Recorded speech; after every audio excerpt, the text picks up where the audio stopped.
and welcome back to another episode of Federico Talks Watches. Now today we are going to talk about the very long-awaited topic, the 5 things I hate. Well, hate's a pretty big word, so the 5 things I dislike about the Rolex Submariner. Now this video is in response to the video I made earlier in the week, which is the top 5 things I love about the Rolex Submariner. So 5 likes, 5 dislikes. And everybody couldn't wait to see what I had to say about the sub. So I hope you guys are kind and don't skin me alive in the comments. Remember, this is just my opinion. And of course, in honor of this video, the wrist check, I am wearing my Rolex 16610 LN pre-ceramic Submariner. So I do own the watch, and I am talking from experience. So without further ado, let's get started with number 1. Number 1 has gotta be price.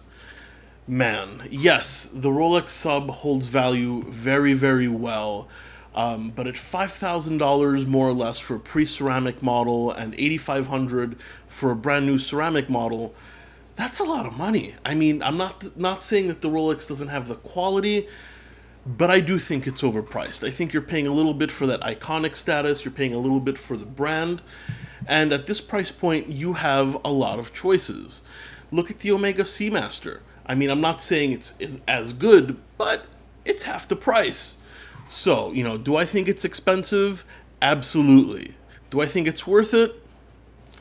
You probably won't lose money on it, so it's not a bad gamble, but it certainly is expensive, at least in my eyes. Moving along to number 2, and this is probably the most common complaint with this generation of Submariner, and that is the clasp. Guys, please notice I am wearing mine on a NATO.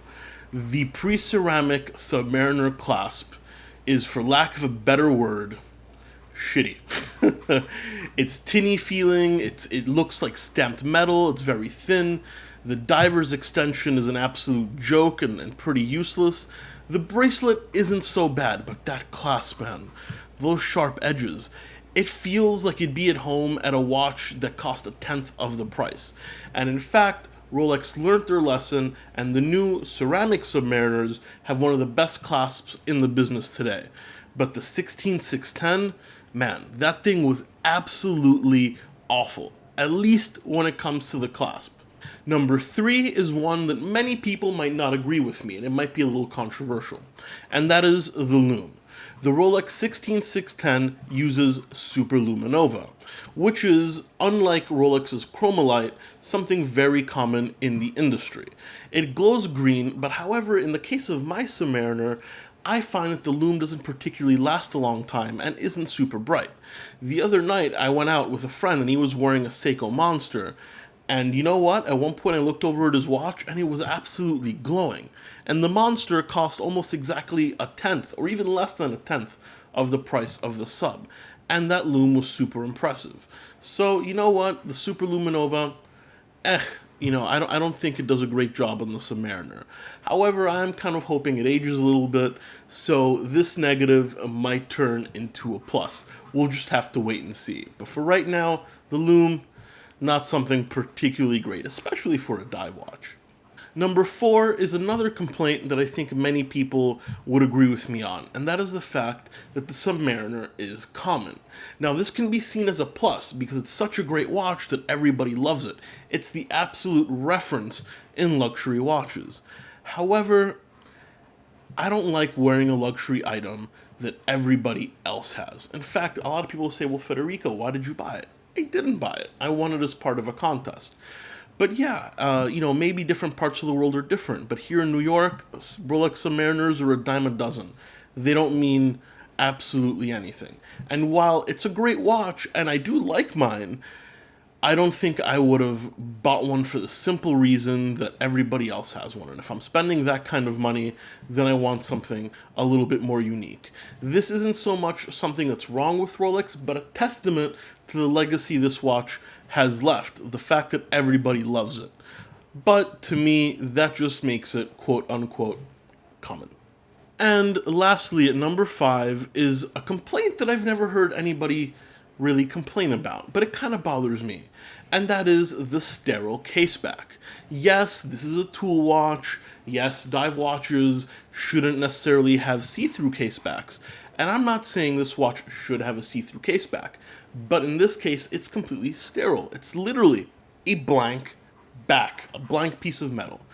I think for this price point especially, Rolex should have done something with it. You know, Seiko on the SKX puts the Tsunami Wave. Some divers even have see-through casebacks. You know, I just was a little disappointed that it's such a beautiful watch and, you know, it's got some great detail, but you turn it around, what do you get?